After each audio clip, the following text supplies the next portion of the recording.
Hey guys, welcome back. I'm your host, Martin Perdomo, and this is your ultimate guide to understanding what it truly means to be wealthy AF. And today I'm joined by Andrew Birch, and Andrew is an ex-accountant, a big game hunting guide. He uses his own journey of beating various addictions to help counsel men from all corners of the earth to do the same. He currently works one-on-one with ex-military spec forces, international DJs, and young money millionaires in order for them to break those same chains and level up all they can and be all they can be.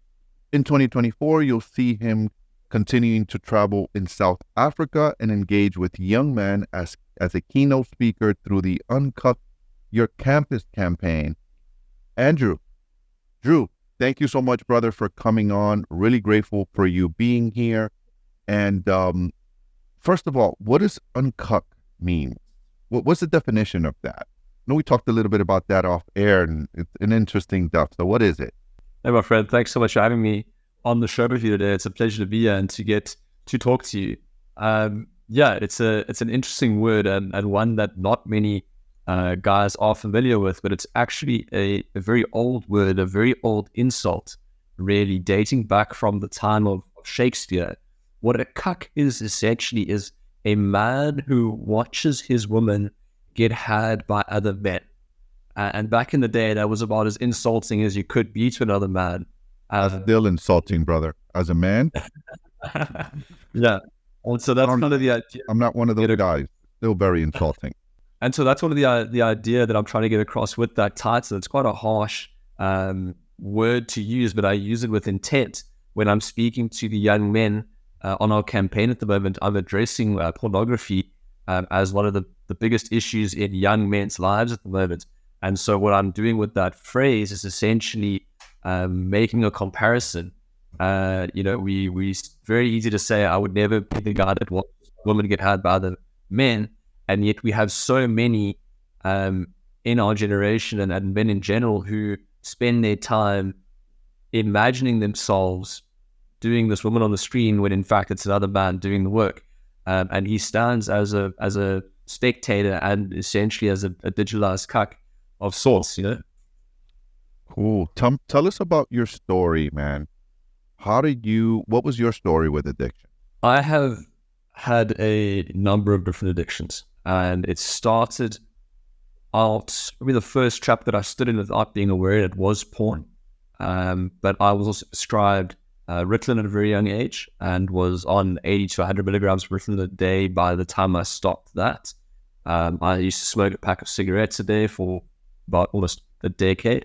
I was a wake and bake stoner for about that same time period. I've been hooked on gambling.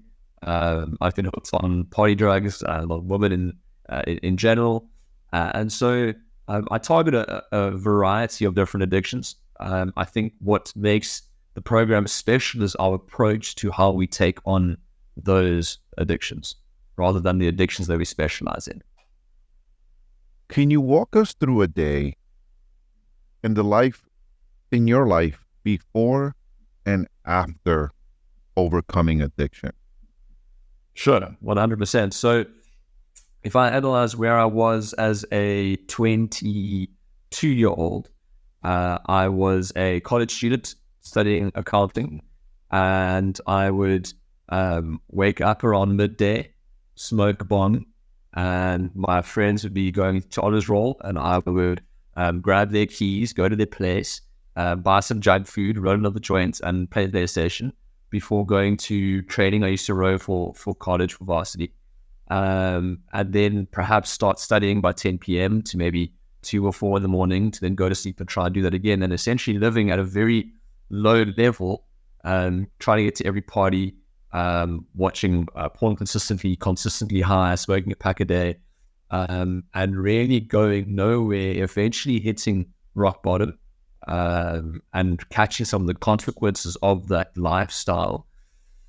Managed to turn it around, disappeared, isolated myself for a couple of years, about 3-4 years, built back who I was, had guys who used to party with me, who then laughed at me for turning it around, start to reach out and ask me what I was doing differently and what pointers I could give to them. And over time, it has developed into this program. My day now looks very different. I'm up at 5 a.m. sharp every single day.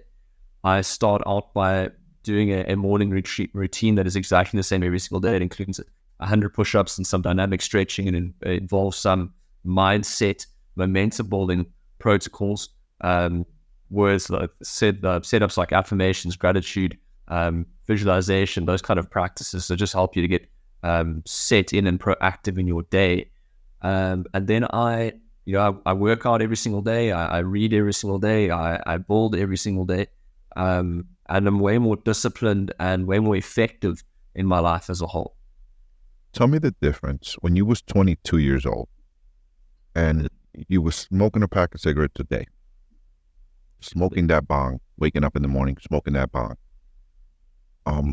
watching porn, winging it in school because you was going 10 o'clock at night, right, to do your homework or to study. How did you feel? What was that feeling like when you was living that life? Be honest, man. Like, what was that's a great life? That's a great question, and I think what starts to catch up with everybody is it's this feeling of anxiety and depression because you feel that you're in a perpetuating cycle. You are stuck between debauchery and depression. You hate where you're at, and so you escape into the substance rather than into it and facing a reality. And then you wake up and realize you're in the same place again and still not moving forward. You're still afraid to take on life. And so I think just a compounding feeling of anxiety and depression for years on end until we can eventually make the changes that we need to make. How long were you living in that perpetual state? Well, I mean, I was a porn user from at least 10 years old. I was in boarding school from a very young age, and so we get introduced to that quite early on. I was a serious stoner partier from 18, I would guess, until about 24. I was deep in there, and eventually by that time I had luckily hit rock bottom earlier than most, and I'm grateful for that. And I'm grateful that I don't have any long-standing consequence, but I did catch some of those too. I have had consequence of my actions, and that was kind of the turn point. That was my next question. What exactly was your turning point? From what was that story? Tell us a story that made you wake up and had you change. I was staying on a very opulent vineyard in Cape Town, probably one of the most opulent in central Cape Town, in a cottage that was far outside of my earning potential because of favors and family connection, friends connection, really. And while I was staying there, I was offered... So you come from a rich family? I come from a relatively well-off family, yes. Relative to the country as a whole. But when I say that I was in a setup that was far outside of my means, I'm talking about real old money. And so I was in this really fantastic spot, and I had been sober for a couple of months. I was building on my own business, and I had a girl offered me some wine, and I had been drinking wine again for a week or two, and then she offered me some cocaine, and before I knew it, I was doing cocaine on a Thursday afternoon sober when I was supposed to be presenting business pitches to potential clients the next day. Failed the business pitches, came around with a bunch of consequence, and eventually lay in bed one night realizing where I was at, and that was the consequence of my own actions, right? Only I was driving the ship. There were no other culprits involved in my consequence.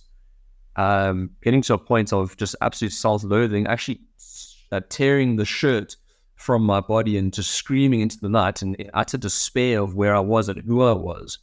You was high. You was high at this point. You were still high. Yeah, okay. I had just smoked a joint and was lying there all introspective, as cannabis can make one. And that was my rock bottom moment. That was when I started turning around, and it was a very painful process for a long time of just having to acknowledge that I was the only one responsible for where I was at. That it was my actions, not somebody else's actions.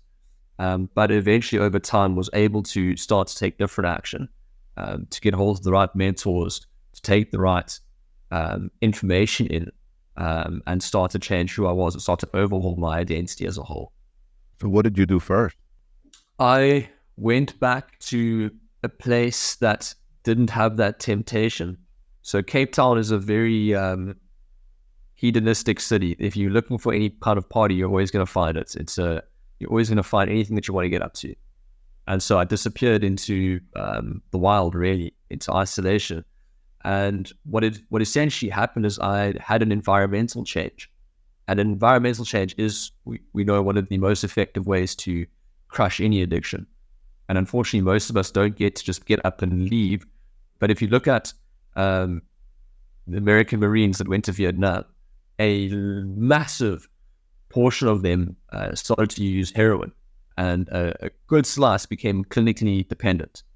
And so the American government thought that these guys were going to come back from the war and we were going to have this heroin epidemic. And today we have a 90% relapse rate on heroin. It's an incredibly high on these addictive 90? Yeah. Of guys that stop it, we'll get hooked again, we'll relapse back onto it. And yet, when these Americans came home, 8 out of 10 never picked it up again. No clinical intervention, no medication.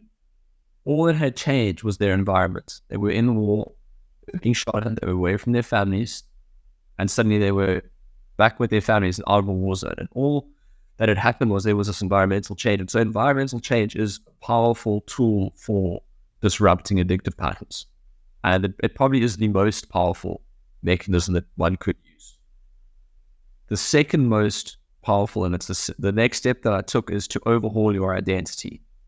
It's to no longer be the same man that's looking at life through that lens anymore.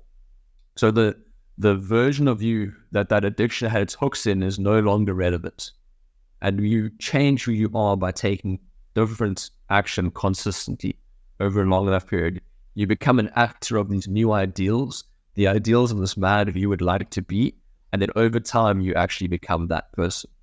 And so that's the second mechanism. The first thing I would say, though, if I was trying to give practical advice to somebody, would be that you need to find a why as to your reason as to why you need to give up these addictions. If you could get those 3 mechanisms, then it's almost, I would say, impossible that if you have any intention to actually try to something up, that you won't be able to. So changing your identity, you said first thing is find your why. Mm-hmm. How does someone do that?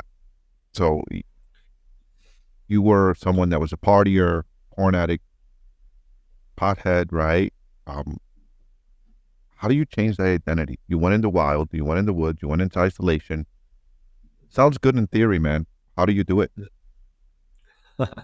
So finding your why is, like I said, the first thing that I do, and it's the first thing I do with every client. And if we can do that effectively, it's a very good precursor to determining how effective the rest of the program is going to be. And I set that up by asking a couple of strategic questions. And what you're essentially trying to build out is a future vision for that person. Mm-hmm. I know who I am now, I hate who I am now, and I can, with the right questions, kind of have an idea of who I'd like to be if nothing was holding me back a year to 3 years from now. And so we work out a why, and we draw up a picture of who we would like to be and make that the why. And that why is more about who we become than what we do. But I mean, for example, one of my favorite questions is, if you could build a bear, your squad, your A-team, your shoulder-to-shoulder gang, I'll take on the world with you, your brothers. Yeah. And you don't have to know them in real life. They don't have to be real people. But if you could build a bear, your group, your squad, what do they look like? Now, I can tell you mine. It's a great question, by the way. That's a really good question.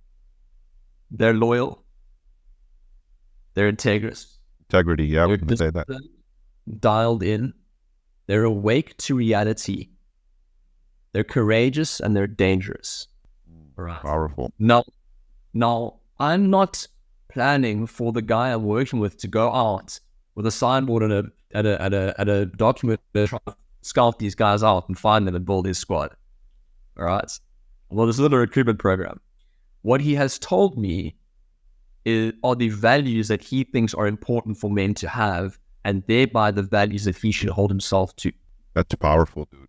Okay, so by asking this little question of build your squad, suddenly I know what makes this guy tick and what he wants to drive towards. Drew, I was yesterday at the barbershop getting a haircut and having a conversation. You know how it is. You go to barbers and men, we start talking, right? We have a conversation and one of the gentlemen starts to share. He's having some issues with his wife. They got into a conversation. I've been married for a long time. They got into a conversation and some argument, something occurred. He told her, go to your parents' house, put her on a plane, send her home. And he was, I know, I see your face. That's the gist of it, right? I'm giving you the gist of it. And I looked at him and I said, okay, would you learn from it? And if there's something you could do differently, what would you do? Nothing, he got in this thing. She violated my boundaries. I said, is there another way to do that? Right? I've been married 21 years, Drew. And with my wife, we've been together since we were kids, long time. And in the beginning days, I used to be the peace at all costs guy. Immature, peace at all costs. Didn't matter. Peace at all costs. Whatever she wanted, she had. Peace at all costs. That doesn't work for a man. Before you know it, over time, you start to feel like you're diluted. You don't have any principles. You just, the wind takes you whatever way. And I said to this guy, I said, is there a way that you could have communicated the same thing to your wife and not violating your values of who you are, and yet still standing strong in who you are as a man? He was like, well, how do I do that? That was it. That was the only way. I said, no, man. I shared a story with him. I said, it wasn't until I learned this little thing that my relationship with myself first got better. And then my relationship improved, just skyrocketed with my wife. And my wife started to fall in her feminine energy. There's a lot of issues with that, women and being in masculine feminine energy. Mm-hmm. I said, could you tell your wife, is there a way that you could have expressed your values? Well, first of all, you need to know your values, which is going back to what you were saying. You need to know who you are, what you stand for, what your values, what your negotiables are, what your non-negotiables are. But can you communicate that to your wife without violating who you are? How do you do that? He says, I said, very simple. You tell her what you told her, right? Hey, you can't do that. You can't talk to me like that, whatever it is. And when she gets mad at you because you told her, you can simply say, I'm sorry that you felt that way. Acknowledge her feelings. How could I express my values and what I stand for in a way next time that doesn't offend you? I'm sorry for the delivery. I'm not sorry for what I said, and standing up for myself. Man, and when I discovered that, Drew, my life changed. I'm able to stand up for myself. I'm able to say, yeah, I disagree. And this is the line in the sand based on my values, my principles, and who I am. Mm-hmm. Don't cross it.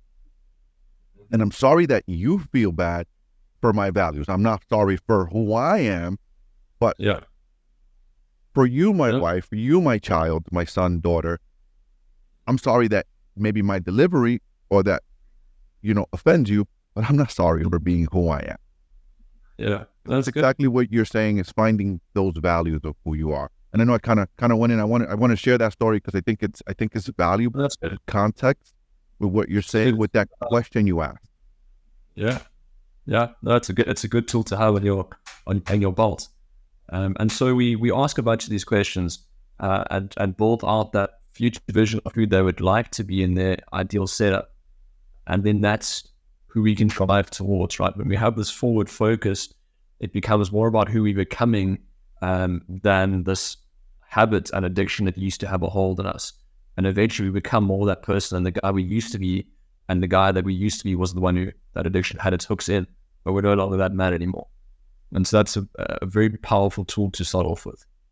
What were some of the surprising challenges, right? Because it's, again, we're having a discussion and it looks good, sounds good, and it makes sense. But what were some of those challenges you faced on your road to recovery that most may not realize that they're going to face that was a surprise to you? Boredom. That it gets boring to do the right thing consistently. I think that's the biggest thing that hit me and that I try and warn all of my clients about off the bat is it'll be a little bit tough at first and we're going to make an incredible amount of progress very, very quickly. And then it is going to get boring. And you're going to be thinking, why am I even doing this? Because this is like, I'm not having the fun I used to have in isolation, right? Because we do these bad habits because in isolation, they feel good. If in isolation, the habit felt bad, we would never do that. But now we're sitting here without this pleasant experience in isolation and having to tell ourselves for an extended period of time that we're doing that for a reason. For example, if I don't smoke for a week, I can feel a lot better if I zoom out over a year's time. I'll have gone a lot further in my life, but it doesn't feel like one joint is going to really ruin me. And so when I'm sitting at home that night thinking, oh, I don't smoke anymore, you think, oh, just one time wouldn't be the end of the world. And suddenly you feel bored relative to what you could be having if you were still stuck in that old cycle. And so I think boredom is the biggest one that caught me. Because putting in consistent work and being consistently disciplined, it isn't just, fun and at a rush, especially when you came off the train of, MDMA in the club under bright lights with some techno playing. You're on such, you're chasing such a high the whole time that being of a sound mind and just being on a consistent level can at the wrong moments feel a little bit boring. And I think that's one of the biggest hiccups is that it trips guys up. How do you navigate around that? How do you navigate situations and environments that might trigger you, right? So maybe you're traveling, right? So you're going to be, I'm going to give you a scenario, right? And I don't know if this is a trigger or not, but I'm just going to talk to you as a dude, right? Maybe you're doing a keynote and I don't know, are you single? You married, Drew? I'm single. You're single. Okay, cool. So I'm going to talk to you as a single dude. So you're at an event, right? And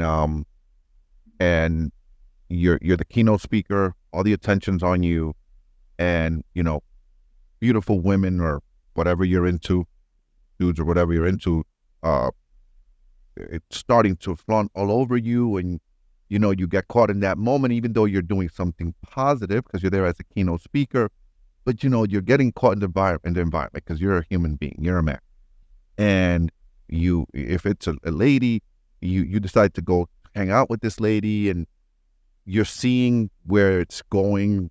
Maybe we're going downtown and it's starting to look like the scene. How do you navigate that? How do you identify that, navigate it, and ground yourself? Yeah. I think you need to be very aware of where your values are. So on the one hand, I am not anti-substance. I'm anti-addiction.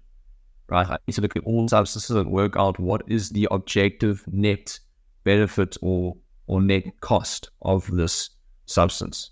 And the net benefit for most substances is a negative, and so it's worthwhile cutting it all out. But I am attacking addiction and addictive behavior, not trying to demonize substance as a whole. So sex with a pretty girl, for example, is an interesting one because on the one hand, I am a practicing Christian. So promiscuity is not something that I want to jump on. I think that there are consequences to having lots of free and easy sex with someone that you're not bonded to. All right. That being said, I speak out heavily against pornography. I think sex is fantastic. It also has got its massive consequences, and it's not something that I can advocate for. But I think in that situation, one that you're going to have to find your values, know what those values are staunchly, and then take the discipline to answer to those values. Otherwise, you wake up the next morning and you feel those consequences, because the consequence doesn't have to be physical manifestations. It can also be the relationship to yourself. Knowing that you crossed a line with yourself feels pretty horrible. I've been there before. And so I think it's just finding those values and then sticking to them. If I'm hearing you correctly, I think it always comes down to what your values are, your purpose, mission, and values, right? I think for all men, I think that's the difference. If you ask me, I think that's one of the key differences with boys and men, is a man knows, grown man knows what he stands for, what his values are, and the direction he's going. That's powerful. There's a verse. Hasn't figured that out yet. Yeah.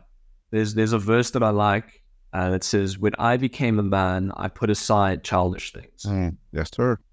I'm not sure if that's in Proverbs. That might be a Proverbs. I love the book of Proverbs. It's my favorite book. And it's a daily read. Yeah. Every day you get a chapter out of that. 100% is a great book. Yeah. So what does that mean to you? What does that verse mean to you? The idea of putting away what in isolation looks like fun in order to do what you're ultimately called to do. It's the reason I can never go back to porn or becoming a smoker or a stoner or an alcoholic or a womanizer again, is because it would be at the cost of everything that I'm called to do. I'm very quick to tell any goal that I date that my mission comes first. And if I was to give up my mission for pleasure, what would that mean about who I am and my values? And so I love that. That's powerful. I love that. Let's give some men some coaching right now. Let's give some young men some coaching. Let's talk about that. Because we hear on the internet all the time. I always put my mission first, blah, blah, blah, blah, blah. How do you have that conversation with a woman? Right? You met a woman, you've been dating her 3 or 4 months. So I don't know when you have that conversation. I've been with my wife for a very long time. We were kids. I was trying to figure out, I didn't know my purpose, mission, values, none of that. When we got together, obviously we were just kids. We were teenagers. That came later in life for me. But how do you have that conversation? When do you have that conversation? How do you say that to a woman? And what has been the response of women when you have that conversation, if you've had that conversation with your girl? I've had the conversation more than once. I actually had it about 2 weeks ago when I broke up with the girl that I had been seeing. Essentially, there was an ultimatum. Her and her family are very private, well off, and so they prefer to remain very, very private. Whereas I am building this thing in public and am, as a consequence, very public, very out there, exposed, and that's the cost that I pay for this purpose. And so it's something that I've had to accept. And she said to me, it either has to be that we can do life privately together, or this can't work. And so I had to say, well, I guess that is a good line in the sun to call it that. And so I think it needs to be during that dating phase, because you need to be able to put your expectations out there early. You need to be able to say, this is what I want out of life. This is where I'm going. Because if you're not both aiming in the same direction, I think there's no congruency in the relationship anyway. You need to have the same values, but you need to have the same ultimate destination, like for what you want out of life. You may have different means of getting there or different thoughts about what that might make up in finer details. But, if you guys aren't both heading in the same direction, I don't think it's going to be a good and wholesome and healthy relationship anyway. How did that make you feel? You losing the girl because of your values and your purpose. And it is a tough one.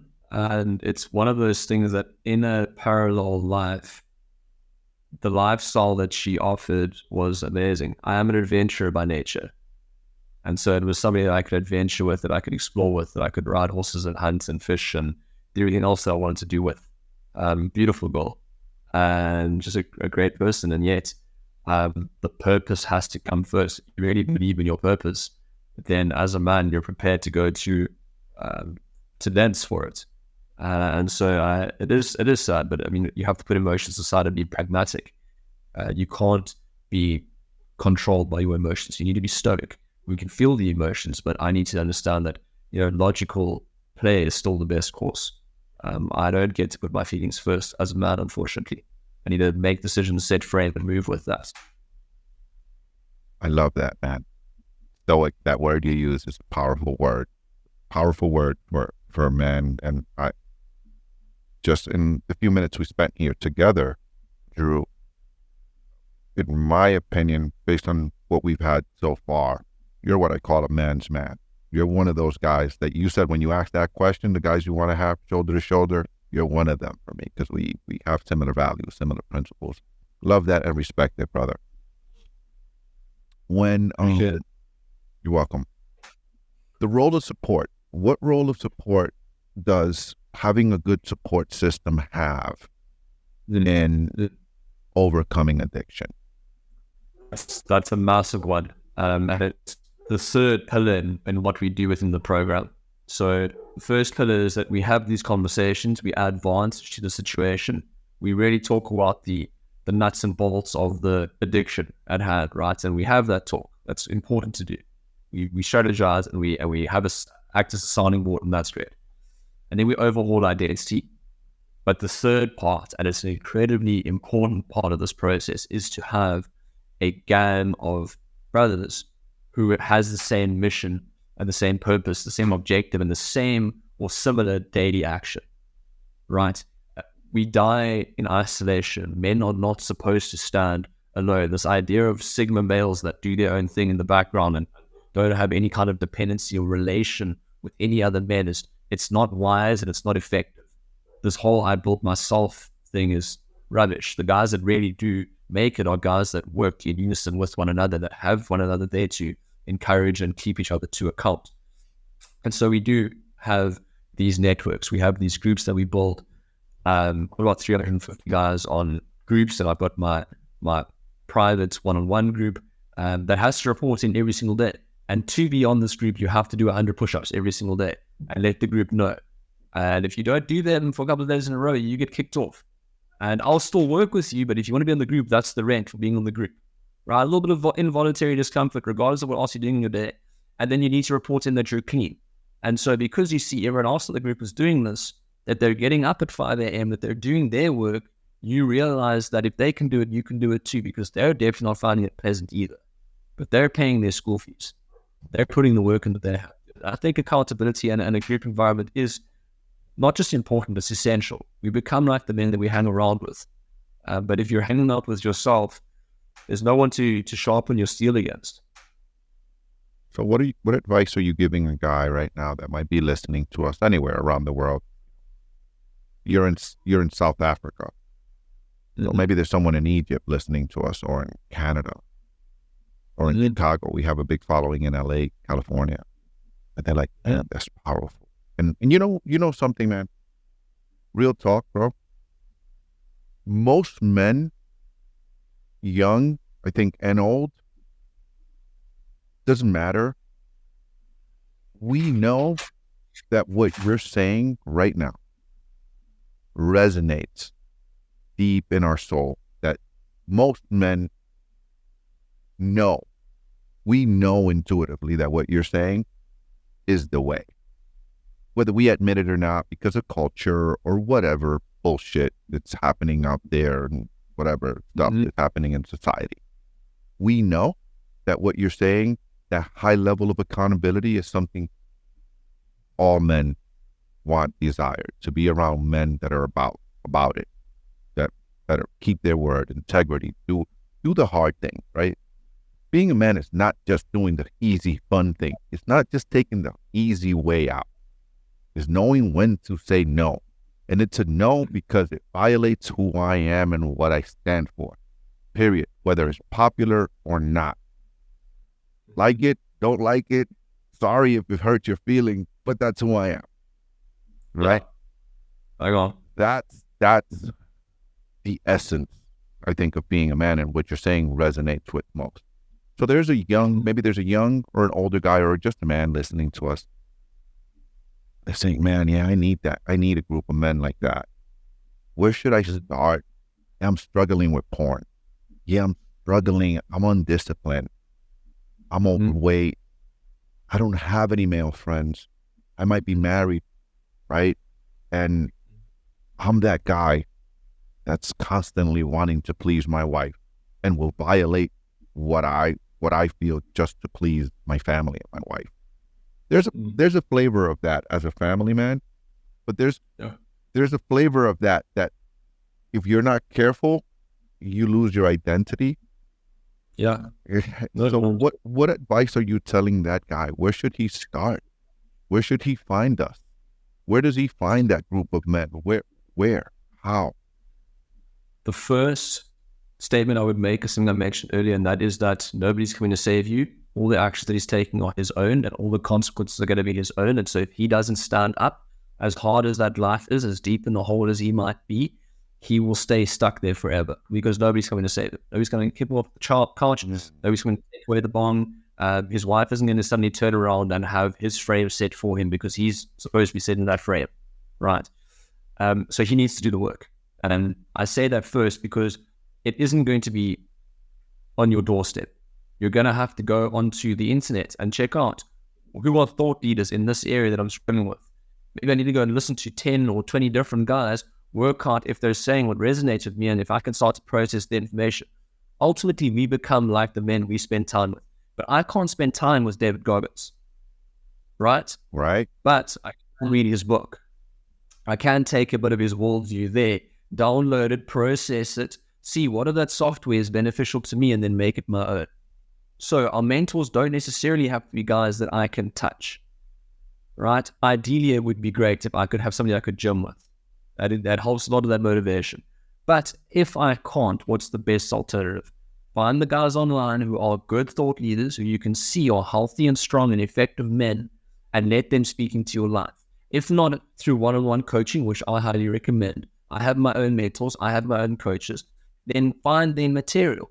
Because he'll have written a book, he'll have put up some YouTube videos, go and take it in. Be very careful about the information you take in, right? Audit your thought leaders. Because you can be reading somebody's book and not realize that the things he stands for are not what you want to be standing for. And you taking this information as if it's gospel, and it may not be. So audit who you're going to go and listen to. But go and find who you're going to go and listen to. But then you have to go and do that work to do that and find. Right? And at the end of the day, our platforms here, if they're not following anybody else, send it to me, brother. I'm always happy to help. It is a passion point of my heart to see men level up and to become powerful. Love that. Two things I heard there. Who you spend time with matters, and who you listen to and watch matters. Watch, like those. I always preach those things too, brother. Who you are, you're going to earn an average of the 5 people you spend time with. Yeah. Who you're listening to. I always use an analogy, right? Like, hey man, if you aspire to be an entrepreneur, right? And nothing against the people that are on this, but if you aspire to be an entrepreneur, your role in your job is to figure out how to get around entrepreneurs, successful entrepreneurs. Your role is to figure out how to spend time with successful entrepreneurs, because if you're spending time with people that their goal in life, and there's nothing wrong with this, is to have a 3-bedroom, 2-bathroom house and make their $50, $60 or $70 or $80,000 a year, and they're happy with that, that's fine, nothing wrong with that. But understand that if you're spending time with those people, you got to understand that logically, if you're hanging out with those people having dinner, the discussions that are going to happen at that table are $80,000 a year discussions. No disrespect to that. It just is. They're going to be talking about the next raise, the next day, and there's nothing wrong with that. Those are their goals, their values and principles. I respect them. But if your goals are to be, hey, to make $250,000 to be a real estate investor, to own $1 million, to get to $1 million, to own a company, and you have big dreams and big ideas, well, you got to figure out how to get yourself around people that are doing that. How to list who you're listening to and spending time with them. Because when you have dinner with those guys, you'd be surprised. I belong to a group of men. I have a mentorship group, and we have a WhatsApp group. And this morning I came out the shower, and it's like 50 of us in this WhatsApp group, and you got to qualify to be a member of this group, right? You got to have certain net worth. You got to have there's certain things you got to qualify to be a member of this group. And man, the conversations, I was shocked because this morning I come out the shower and one of the guys posts something, and it really hit me, Drew, like, holy crap. We're talking about, like, here my brothers are talking about, hey man, I got $500,000 that I want to invest. Like, dude, like, this is what and I'm like, holy crap, like, this is the group I'm in, and this is the conversations we're having. Yeah. And I think about, man, if I go back 20 years, 15 years, to even, this was a dream to even think that I would be in a group of guys we're having these high-level conversations. Yeah, I hear you. Right? The guys, guys, I just bought a house. One guy was like, hey, man, I just bought this house. I bought it, paid $900,000 cash. I want to refi it because I want to get some of my capital out to invest in this deal. And it's like, dude, like it's just mind-boggling to me. When I look at that, it like hit me this morning when I came out there. I'm like, man, I'm having conversations with these guys. Like, I'm in this group having conversations with these guys. So, who you spend time with matters. Drew, I got 2 questions, and then we'll wrap it up. Awesome. I want to ask you about, what are some of the misconceptions about addiction that you like to clear up, and how we can collectively work together to understand and support those that have addiction? Really. I think one of the first ones that comes to mind is that addiction is very often escapism, and you're ultimately running away from reality instead of turning to face it. And so when you want to start to kick an addiction, you need to look at what it's giving you, because you're finding something there that you need, whether it's the disconnect from reality, whether it's euphoria, whether it's just distraction. There's something there that it's giving you, and you need to work out what that is before you just try and cut off the addiction. There's going to be a trigger to that addiction, and for porn as an example, it might be rejection, it may be anxiety, it may be boredom, it may be depression, that causes a man to want to disappear and give himself that high. And if we can't turn and face our reality and look at what's causing us to be so affected and so hooked to this addiction as an escape, it's very hard to eradicate it. So that would be the first misconception that comes to mind. The second misconception is that that it's hard to change. I think one of the greatest realizations that I've made over my years of beating addiction, as somebody who didn't think that he could, for many years I tried to give up nicotine and just never could. And then I tried to give up cannabis and I just never could. And I tried to give up porn and I just never could. And the realization that I've eventually come to, now that I've been able to beat it and have this confidence in beating anything, I can put down anything at any time and it doesn't bother me. There's no itch I need to scratch. And it's not that I'm not feeling like I would like to do that thing. It's that I now have this position of strength in my mind that says, I've made a decision. I've said I'm done with this for now, for a month, for a day, for a week, and therefore it is. It's this understanding that beating an addiction, and there's nuance to this because obviously heroin has got a massive chemical grip on you, right? But in a generalized setting, that addiction has as much power over you as you give it. Hormozy says it very nicely in a statement. He says, the guy who spends his day worrying about having an anxiety attack, it's in the front of his mind all day, says, oh, I hope I don't have an anxiety attack, eventually has an anxiety attack. Mm-hmm. The guy who just doesn't even think about it doesn't have an anxiety attack, right? There's one guy who could put down the box of cigarettes and never pick it up again. And the other guy sits there saying, oh, I'm better not. Oh, I shouldn't. And so there's this difference in our mindsets that has such an impact through the strength of the addictions that we're trying to face. It's just in our minds. Nobody's holding a gun to your head, making you pick up that cigarette. or that bottle or that bong, you, through your own internal dialogue, give yourself or kill your own power. Where your focus goes, energy flows and results show. 100%. Last question, brother. What would you say to someone currently struggling with addiction who feels hopeless right now that's listening to us? What resources or perspective might you give them to inspire them to keep moving forward? That I've been there, and that others have been there, and that if a million other men have what it takes to stand up from situations worse than theirs, that they can do it too. And that once they can believe that they can do it too, and once they can find a reason to do it that is valuable and real and tangible to them, that they can then go on to find an action plan of daily, repeatable, consistent steps they can take to form a new man, and that eventually they will, if they do that, become a new man that is free and independent and is sovereign of those crutches and of those chains that used to bind them. Those are beautiful words, man. Thank you, brother. Thank you for sharing that. Thank you for coming on. If people wanted to connect with you, follow you on social, maybe join your group. I don't know how your group works of men, if it's global or not. What and how would they connect with you? Where would they find you?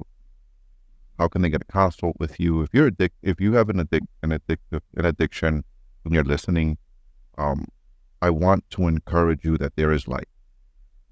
And the mindset for me always is, and I think I may suggest that a healthy mindset for you to adopt is if Drew can do it and millions of other men can do it, so can you, with the right people, surrounding yourself in the right environment and listening to the right people and the right support system. Where could they find you? Where can they start to get the support system with you, Drew, to connect with you or maybe join one of your groups? So the easiest way to get hold of me is going to be on Instagram. My page is bustarat.today. And that is also my website. I do have a YouTube presence as well as TikTok, but Instagram is where you're going to find me responding, putting out the most content. And anywhere that needs help and would like to do the work, get hold of me. I have a variety of different options that are going to be able to be customized to you. I do this out of more than income. It is a passion point for me. So if I can't scale up my time to help you, if we don't meet that price point, I can give you resource that is going to get you there. Love it. What's your Instagram again? Can you spell that for us? Bustarat, so BUSTARUT.today, TODAY. Got it. Thank you so much, brother, for coming on. Really enjoyed this conversation with you. I hope that the listeners discovered what it truly means to be wealthy AF. Thank you, brother.